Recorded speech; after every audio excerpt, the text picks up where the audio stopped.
Welcome everyone to the CHE community meeting. Today is the 6th of September. As usual, let's start from releases section. You can see that the corresponding info about releases in the Mattermost channel.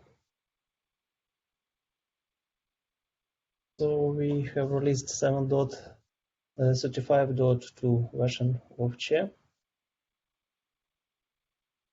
We have few topics for today, and the first one from Mario. Mario, could you start, please? Yes, can you hear me, Roman? Yes. Yeah, thank you, Roman. So I just wanted to take the opportunity now that we're most of the people are coming back from vacations, and we start to provide a short, high-level overview of CHE roadmap for the near term. So I will let me share the screen.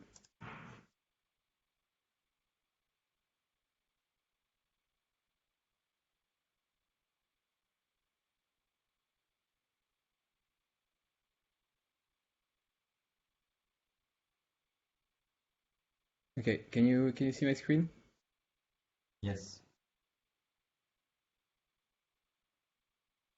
Okay, so yeah, those are like a few items that I wanted to talk about. But before that, maybe not everyone is familiar with the labels that we are adding to the issues, and mainly to epics.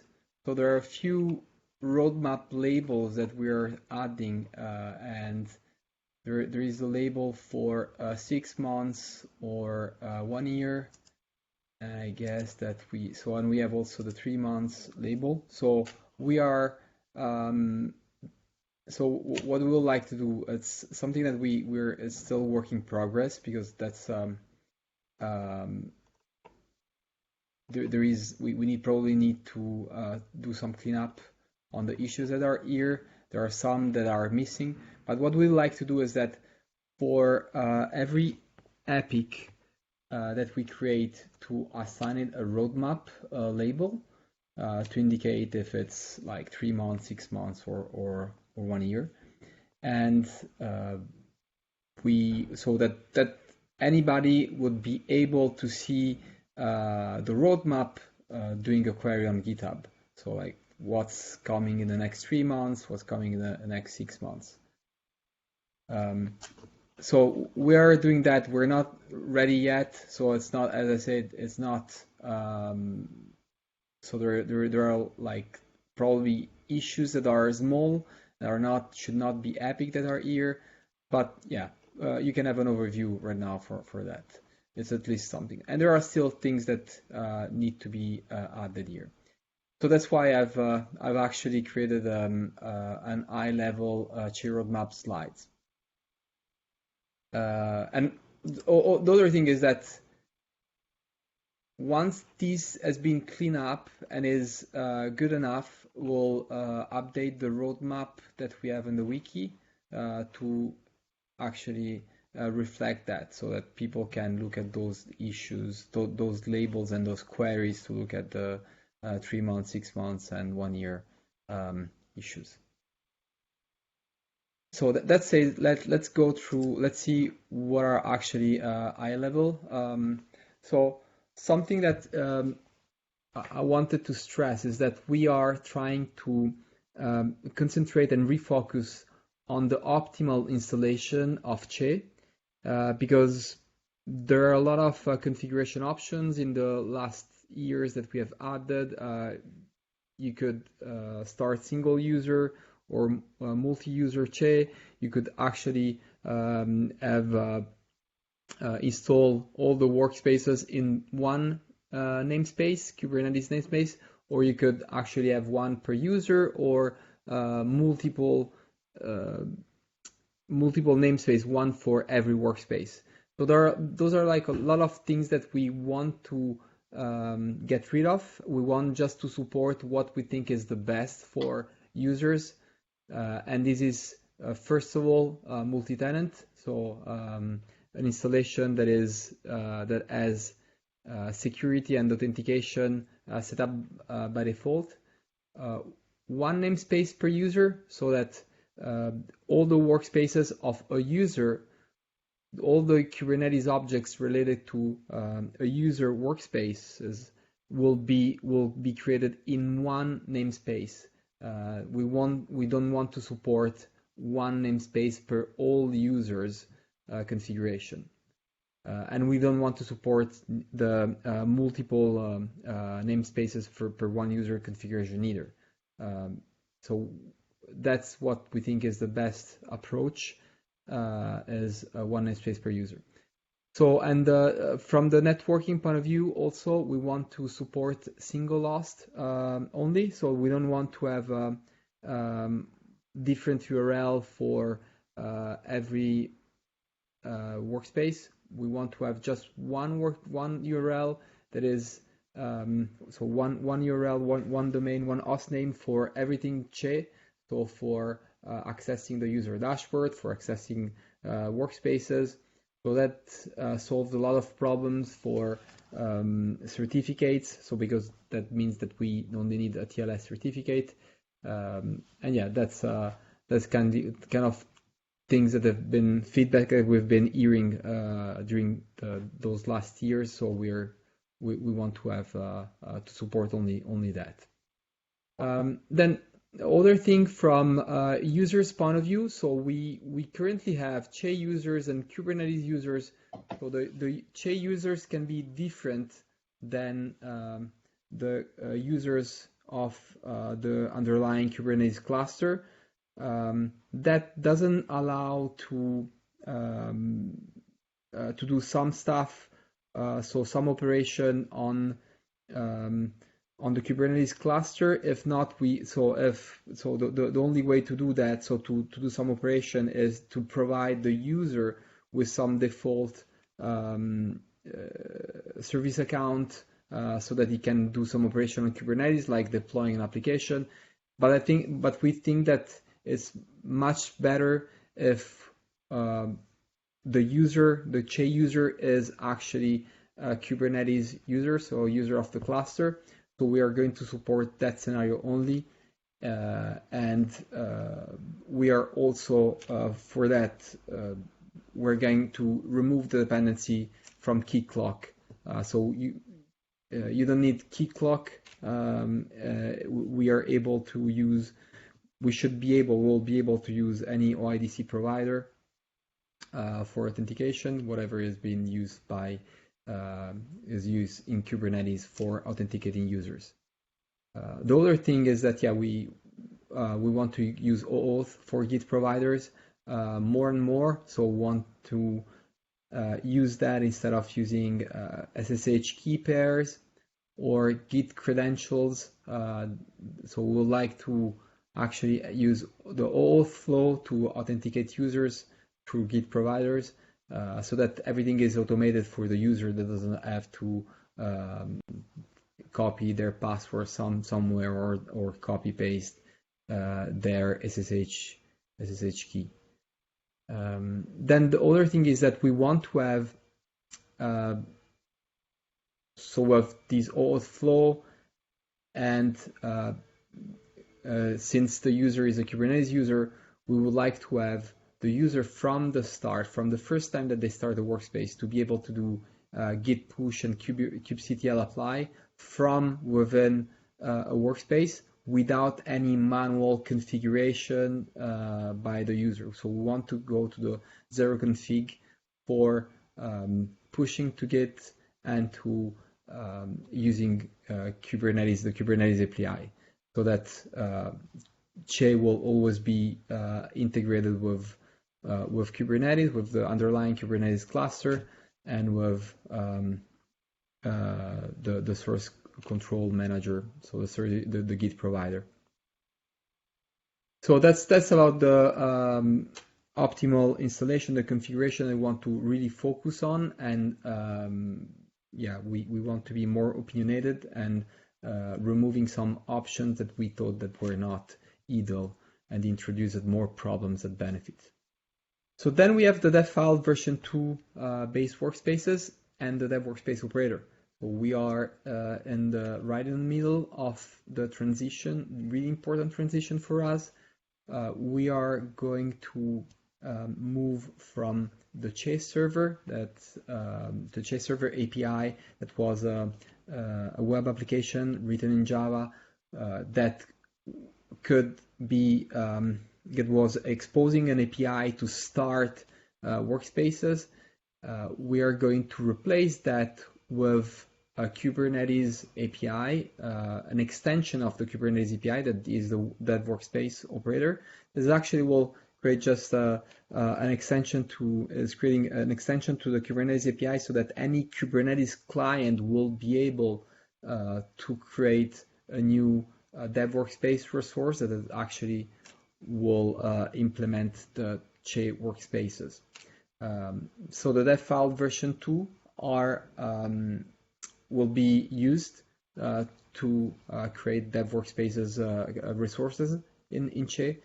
So that's already possible. What we still need to do, the work that need to be done, is to make that enterprise ready, production ready, because there are some features like idling or like air gap support that are not there yet. So we're working for that, and are also all our samples are not being redefined with the dev file version 2. Then for the key clock dependency removal, we already talked about that. Another important thing is that we want to support Visual Studio Code as an editor. So there will be soon a proof of concept of using Visual Studio Code as an alternative to TIA that is the default editor, and so it's already possible to use IntelliJ and others JetBrains IDEs. So we want to provide the possibility to use Visual Studio Code as well.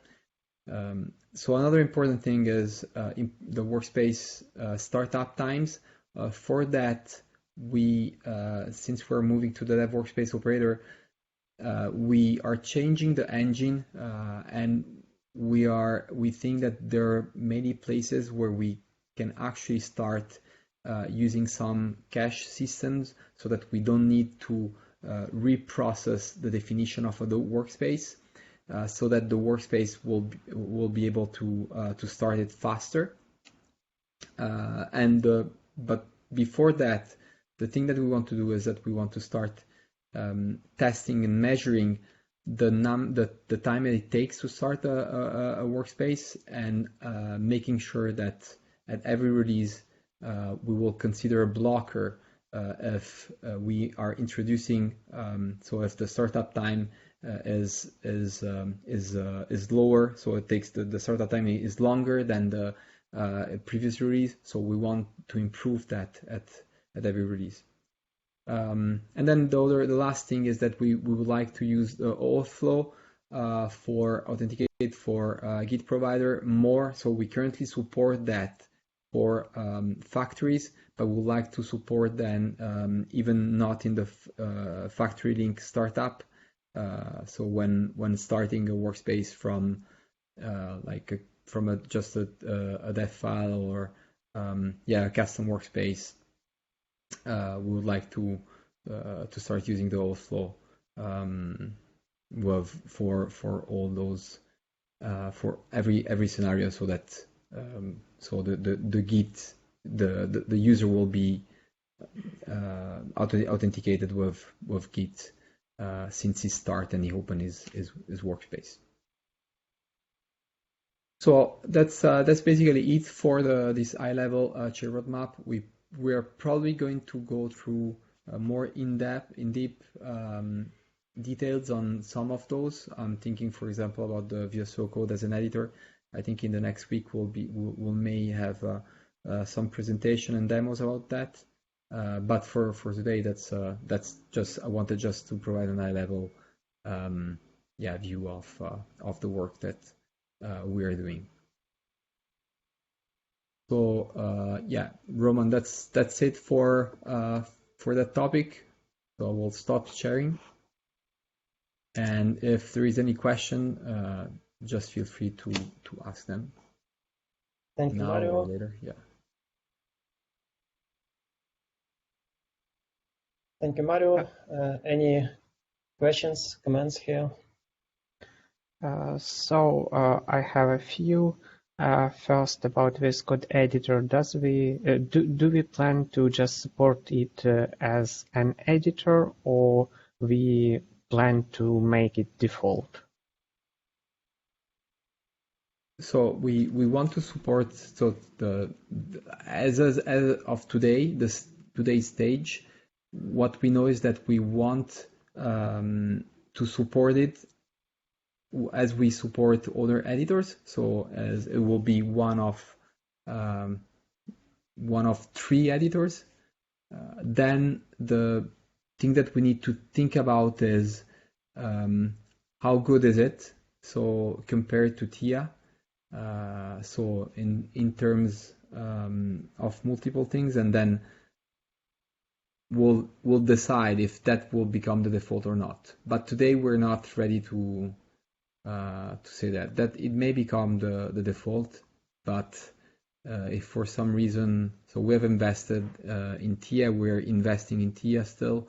So yeah, if for some reason Visual Studio Code doesn't perform, or we see that it's harder to maintain as an editor, we'll keep TIA as a default. But today, TIA is the default, and we would just want to do a POC to start testing and playing with it, to get feedback from users. So that's the main goal. Thank you, Mario, for the answer. And second question, so this all changes is quite a big changes in the project. So the following question arises: will we call the chair 8, or it will be still chair 7? We'll call.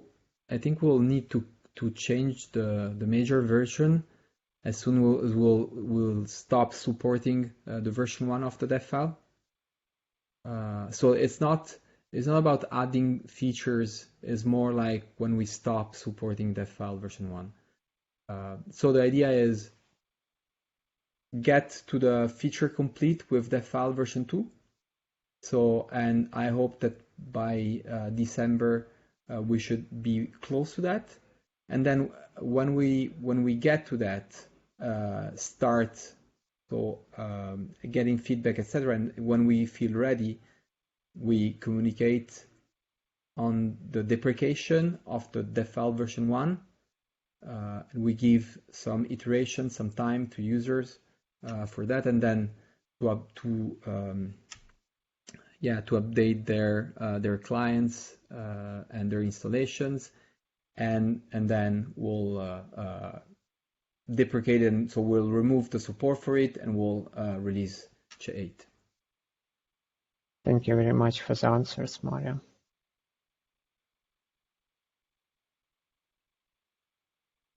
Other questions?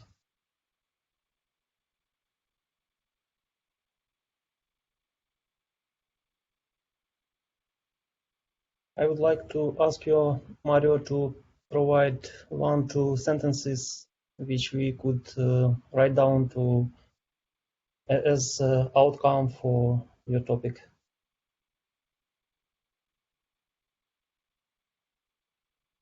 What do you mean?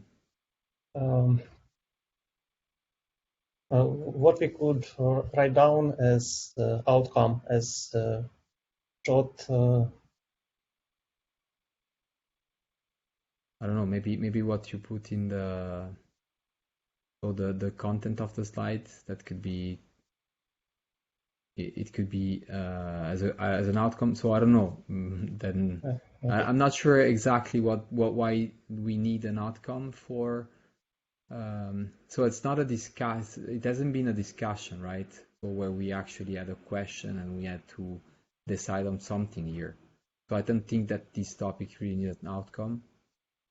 But not sure why we have an outcome for every topic. Okay. Okay, then let's go to the next topic, and the next one from Ilya. Ilya, could you start, please? Yeah.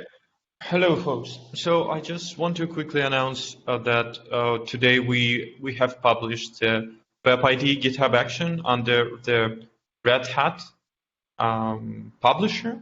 So I can quickly show you what we are trying to achieve and what we are trying to promote with the demo. So Roman, if this is okay, I can start sharing the screen, right? Yes, sure. Okay. So,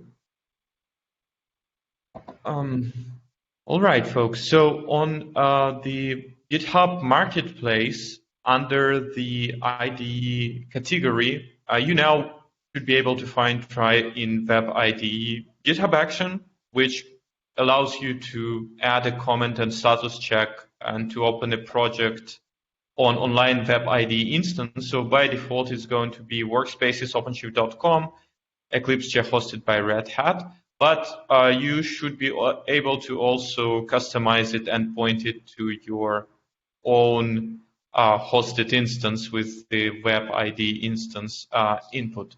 And how it works, so I already enabled this GitHub action on one of our repositories that is currently is under the incubation is Kubernetes Image Pooler. So when you add the action, it actually adds two things by default.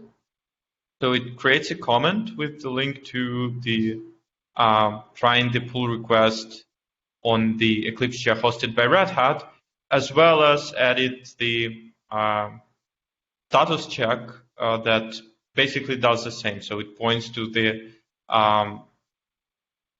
factory link for opening the pull request on the Eclipse share hosted by Red Hat. So let's try to do that.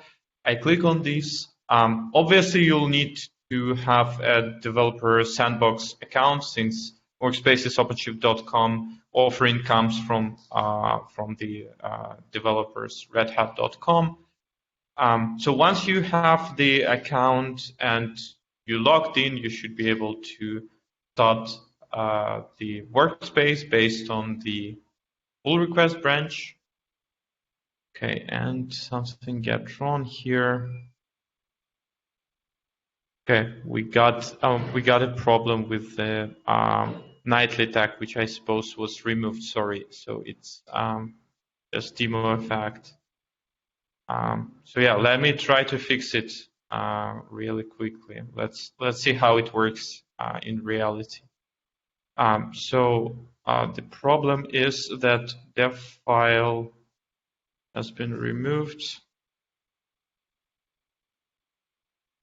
I think we have done some cleanup on the dev file level, right?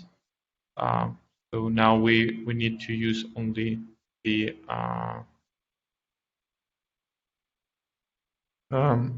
next version, but it's already fixed. Probably I need to update the pull request.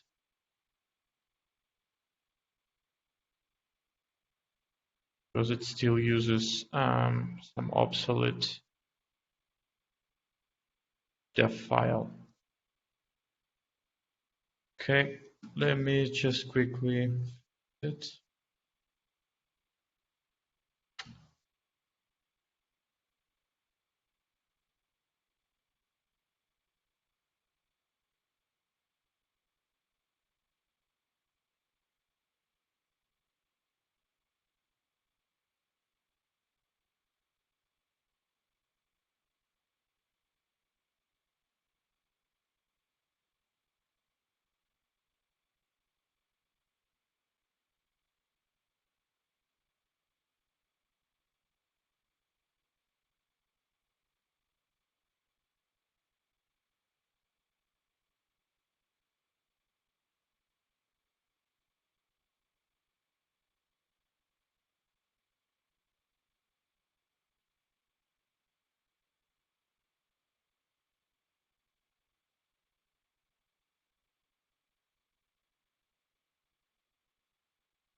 Okay.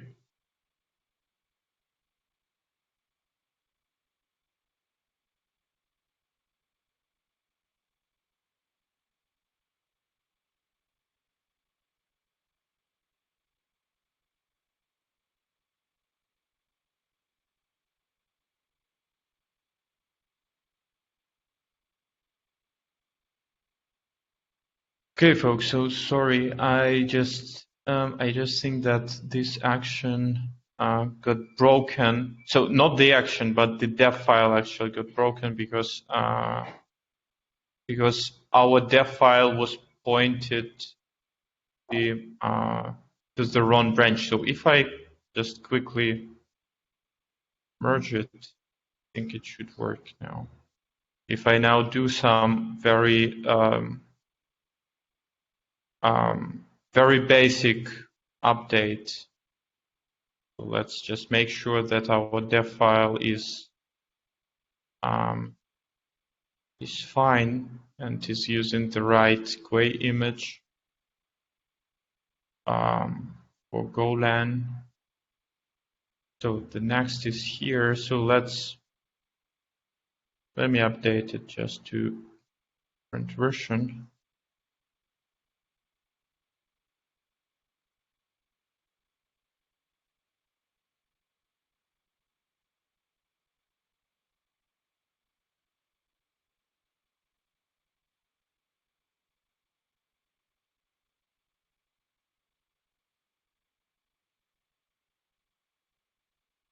And draft a new pull request.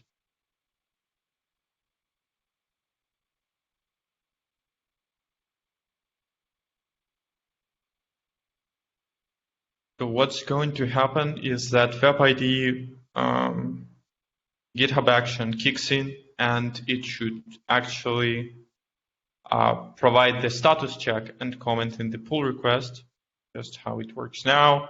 So let's give it another go now from the status. And we're already using a different branch, and fingers crossed it should start the workspace correctly.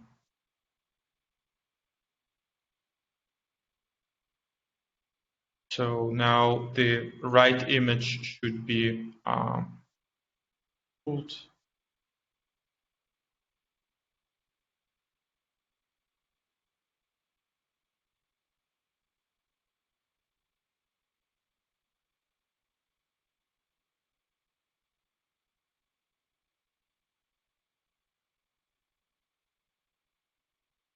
So you see that the right image is pulled, 735.2.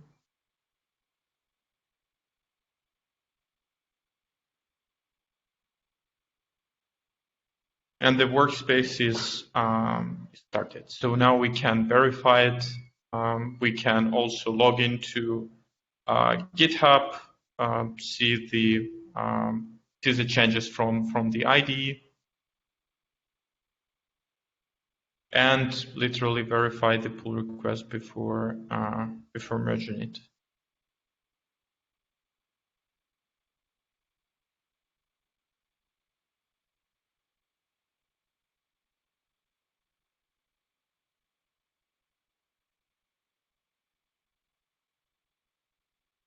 So we are cloning the correct branch. And we can actually verify the change here. So yeah, we can run the build and literally check all the things in action, just like from the normal IDE. So yeah, I'm stop sharing. Yeah, sorry for pretty long description.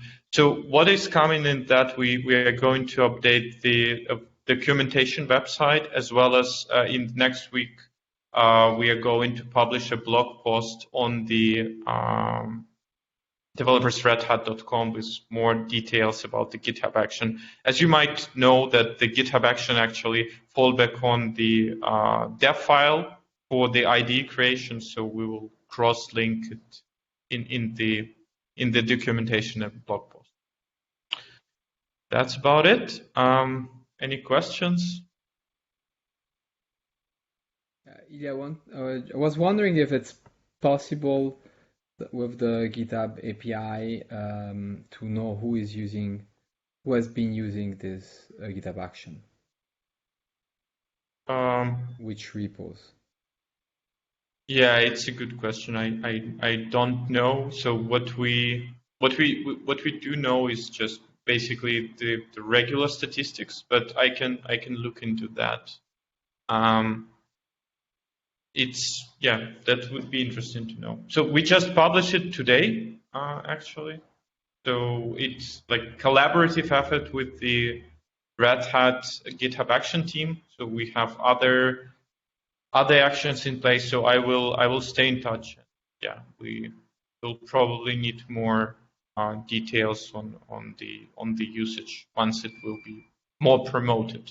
Let's say so. It's just first version. Wanted to share it with the community first. But yeah, more details are coming. Ilya, I have another question. So, is the requirement for specific infrastructure to run, to open workspace of certain dev file?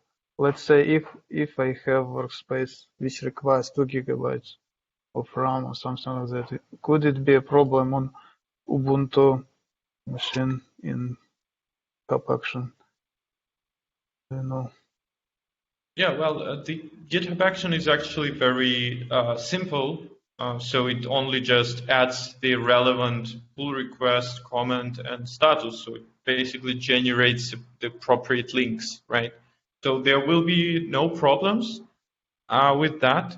However, as I mentioned, that the GitHub Action actual usage usually depends on the dev file that is located in the repository, right? So if the workspace for this particular project is very resource consuming, there are chances that you will not be able to open it on workspaces.OpenShift.com, right? Because we do have the resource limitations there, like 8 gigabytes, I think 7 gigabytes of RAM. And in order to use it, like you will need to host your own instance and update the Web IDE instance input to point it to your particular Eclipse chair that will satisfy the requirements for your repository, right? I see. In that case, it might be reasonable to add some warning to avoid frustration by our users to end up with not broken, but with problem with open workspace, and if it's possible. Yeah, I think so as I said, we are planning to update the documentation, so this action will probably be under the Eclipse chair hosted by Red Hat Docs, plus we want to craft a blog post on developers.redhat.com. So we will need to put the limitations in place and provide the details about the dev file usage. So currently it's for workspaces OpenShift.com, it's dev file version 1. In future, I believe we will switch to dev file version 2. So yeah, that's important. Thank you. It's a very important feature for promotion of Eclipse chain ready workspace. Okay. Sounds good. Anything else, folks? Okay, thank you. So stay tuned. More docs update are coming.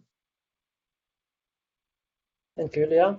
And I think we can move to the next topic, and the next one from Anatoly. Anatoly, please start. Hello, everyone.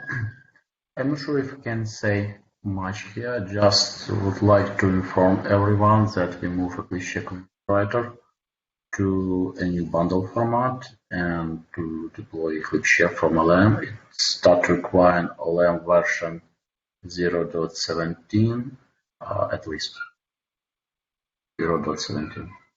That's basically it. Thank you, Anatoly. Any questions? Anatoly, from a user point of view, is there any change or impact?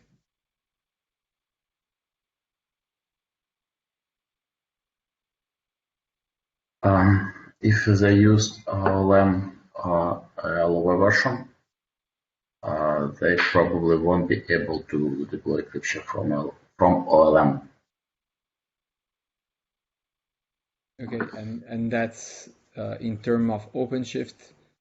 That means nothing changed. Yeah, but what version of OpenShift had banned the old version?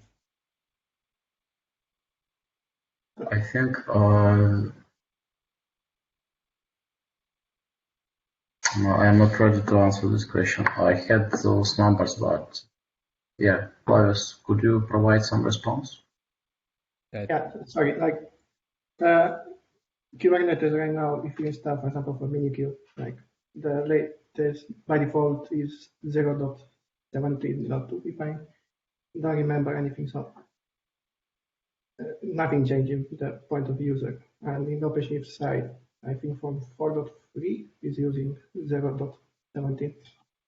So nothing should change. Okay, thanks. Yeah, thank you, Flavius. Other questions here?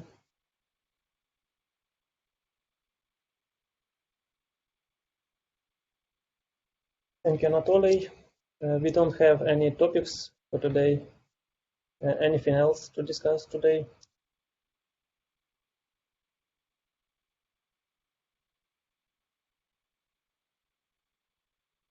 If not, thank you for joining and see you in a week. Goodbye. Bye. Bye. Thank you. There you go. Bye-bye. Bye-bye. Bye. Bye.